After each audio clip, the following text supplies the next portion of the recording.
좋아요와 구독하기는 제게 정말 큰 힘이 됩니다.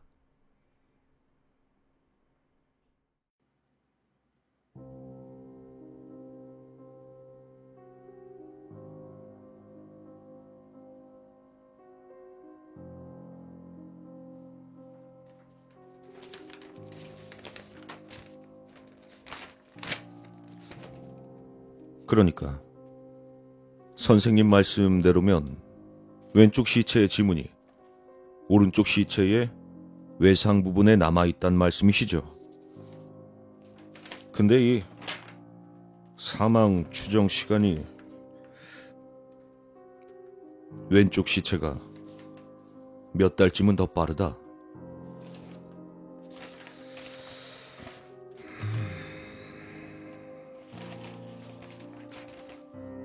지금 내 앞엔 사인을 정확히 알 수 없는 시체 두 구가 나란히 누워있다.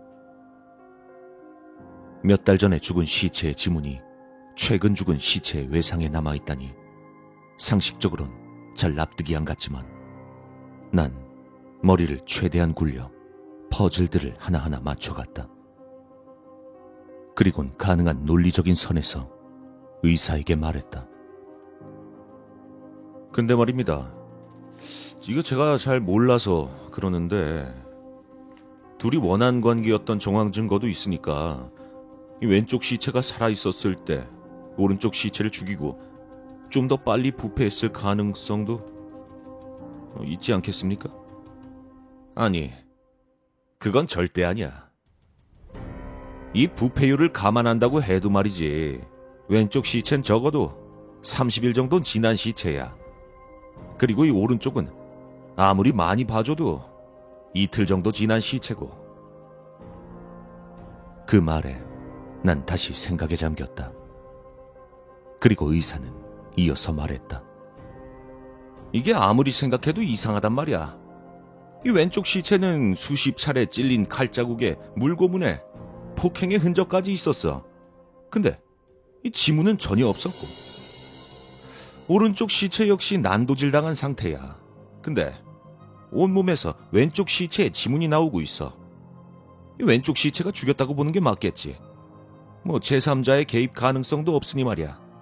게다가 두 시체의 발견 지점이 차로도 몇 시간이나 걸리는 곳이야.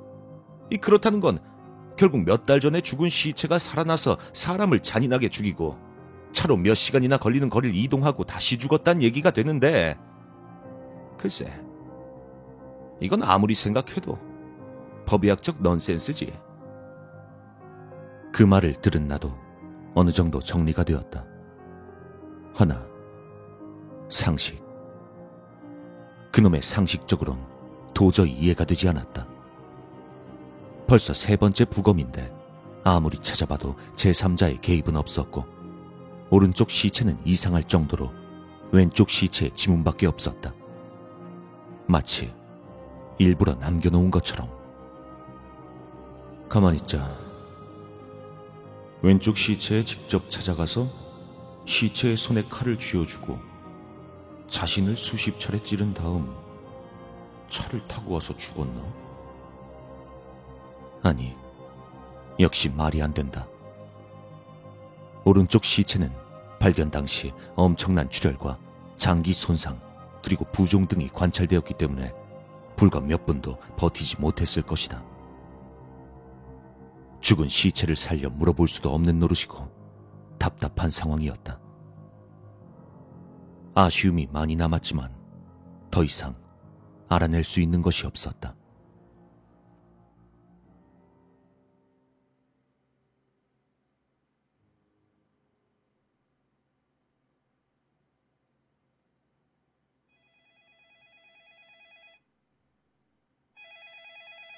서류를 작성하기 위해 사무실로 돌아왔을 때 부검실에서 급히 연락이 왔다.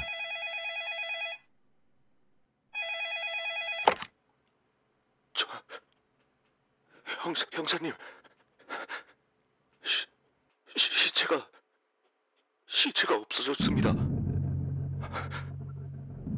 몇 달 전에 죽었던 시체, 내가 왼쪽 시체라고 불렀던 그 시체가 사라졌다는 전화였다.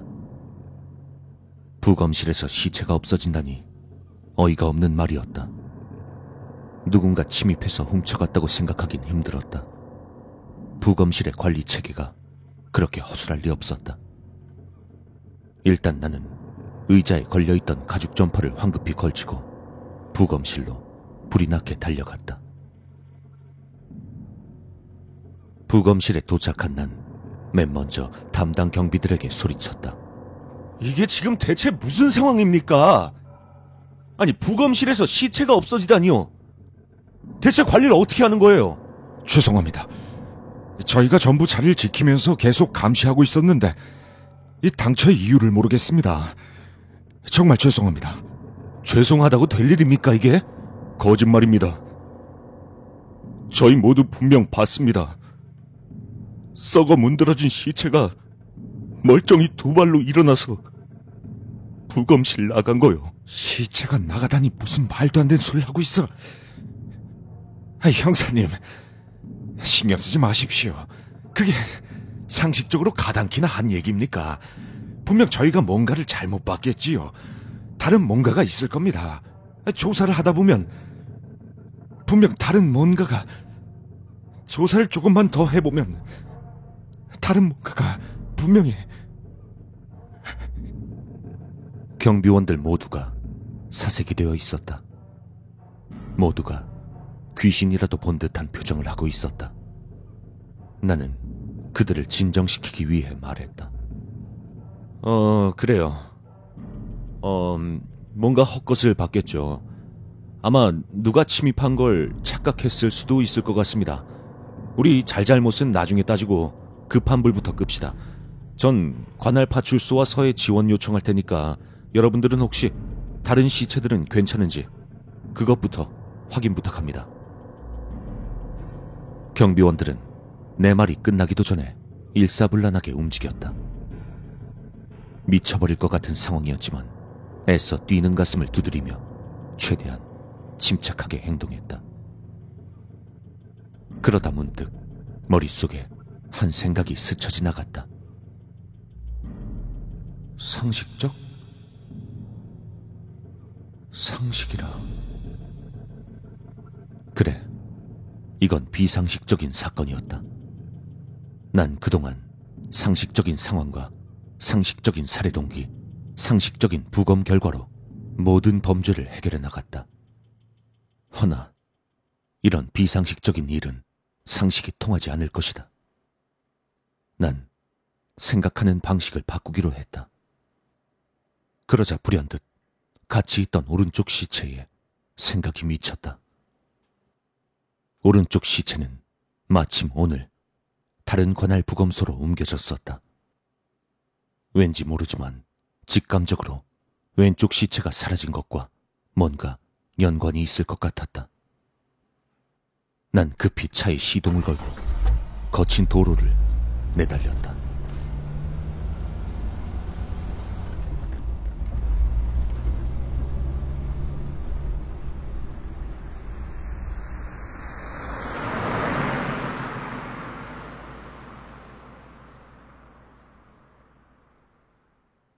부검소에 도착했을 때 난 내 직감이 맞았음을 바로 알 수 있었다.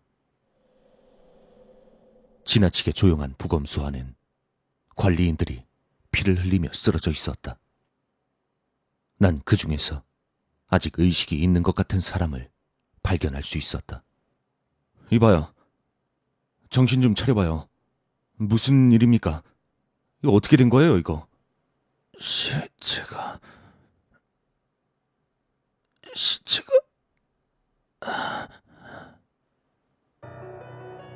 관리인은 더 이상 말을 잇지 못하고 정신을 잃었다. 난 황급히 지원 요청을 하고 권총에 실탄을 장전한 뒤 부검소로 뛰쳐들어갔다. 쓰러진 사람들을 해치고 부검실 안에 들어섰을 때 난 내 눈앞에 펼쳐진 비상식적인 광경에 심장이 격하게 뛰기 시작했다. 온몸이 썩어 문드러진 시체가 누워있는 시체를 마구 난도질하고 있었다. 그것도 섬뜩한 웃음소리를 흘리면서. 난 심호흡을 하고 시체를 겨냥하며 그에게 말했다. 동작 그만! 움직이지 마. 움직이면 쏜다. 그러나 그는 아랑곳하지 않고 계속해서 난도질을 하고 있었다. 두려움을 느낀 나는 칼을 든 시체를 겨냥한 채 방아쇠를 당겼다.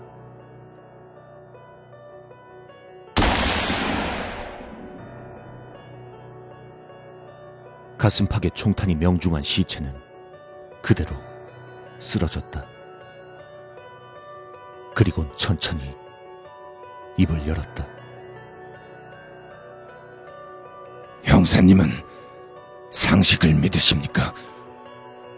지금 제가 찌르고 있던 이 시체, 아니, 이 새끼는 과거에 제 딸을 유린하고 무참히 살해한 쓰레기 자식입니다. 법원에서 10년형을 구형받았지만 만족할 수 없었어요.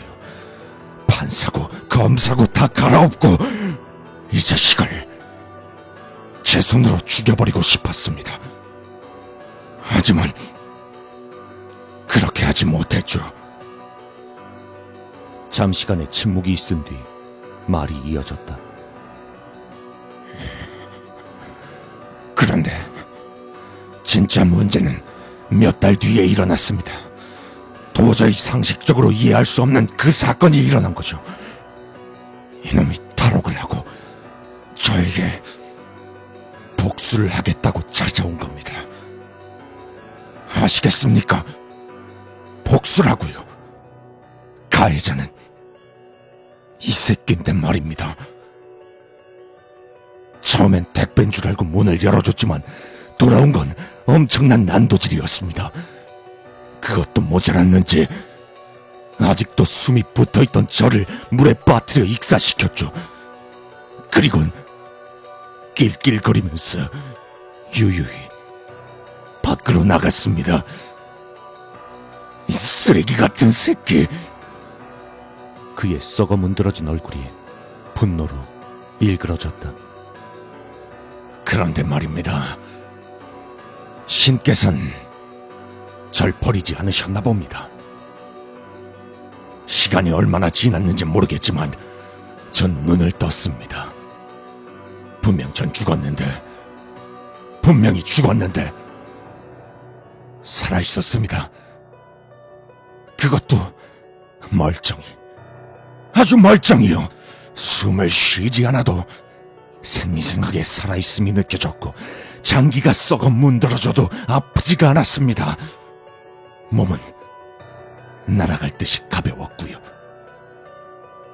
전 이게 신께서 복수하라고 손수 차려주신 밥상이라고 생각했습니다.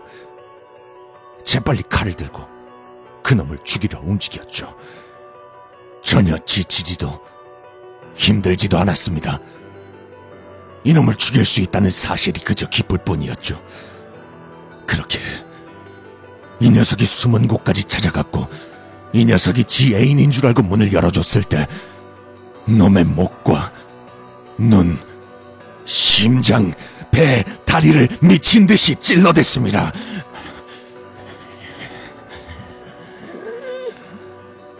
아직도 짜릿하네요.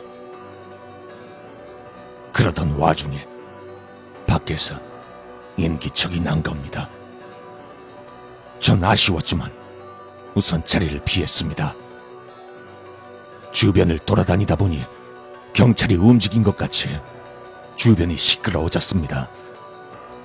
제 화는 다 풀리지 않았지만 어찌할 방도가 없었죠. 복수는 그대로 조금 미루고 제 딸아이의 무덤으로 가기로 했습니다. 뭐라도 챙겨가려고 집에 들렀을 때 생각지도 못한 문제가 생겼습니다. 집에 형사들이 들이닥친 거죠. 전 곧바로 시체 연기를 했습니다. 사실 연기할 것도 없었습니다. 전 진짜 시체였으니까요. 그렇게 경찰에게 회수돼서 한참을 이동해서 도착한 곳이 쓰레기 같은 놈 옆자리였습니다. 다시금 분노가 치밀어서 이 찢어 죽일 놈에 대한 복수를 다 끝내야겠다는 생각을 했습니다. 모든 부검이 다 끝나고 전 영안실 안에서 한참을 기다리며 그렇게 기회를 노렸습니다. 그러다 이놈이 다른 곳으로 옮겨졌다는 경비들의 말을 듣게 됐죠. 저에겐 더 이상 시간이 없었습니다. 선택을 해야 했죠. 결과는 보시다시피 이렇습니다. 이제 이해가 되십니까? 난 대답을 하지 못했다. 한 가지 아쉬운 건 딸아이의 무덤에 꽃 한 송이 놔두지 못했다는 겁니다. 그 애를 다시 볼 수 있으면 소원이 없을 텐데 아무래도 그 소원은 이루어지지 못할 모양입니다.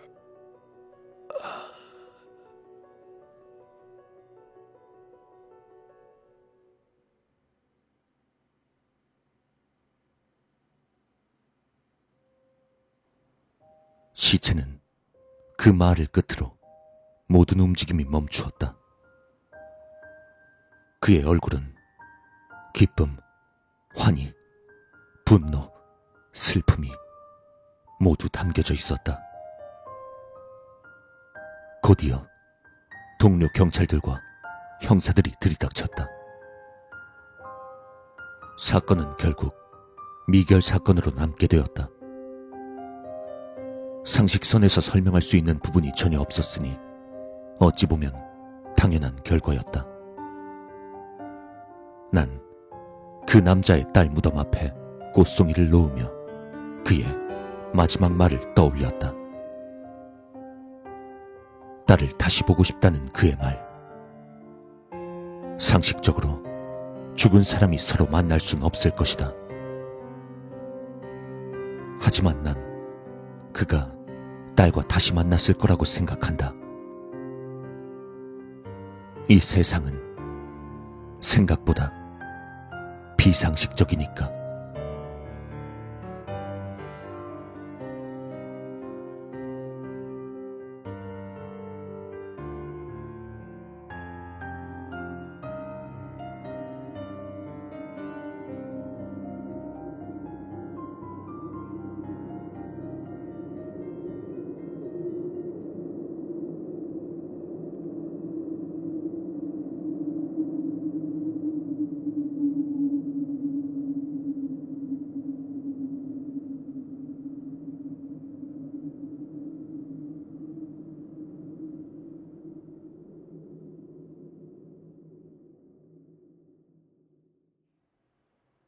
아직도 상식을 믿으십니까?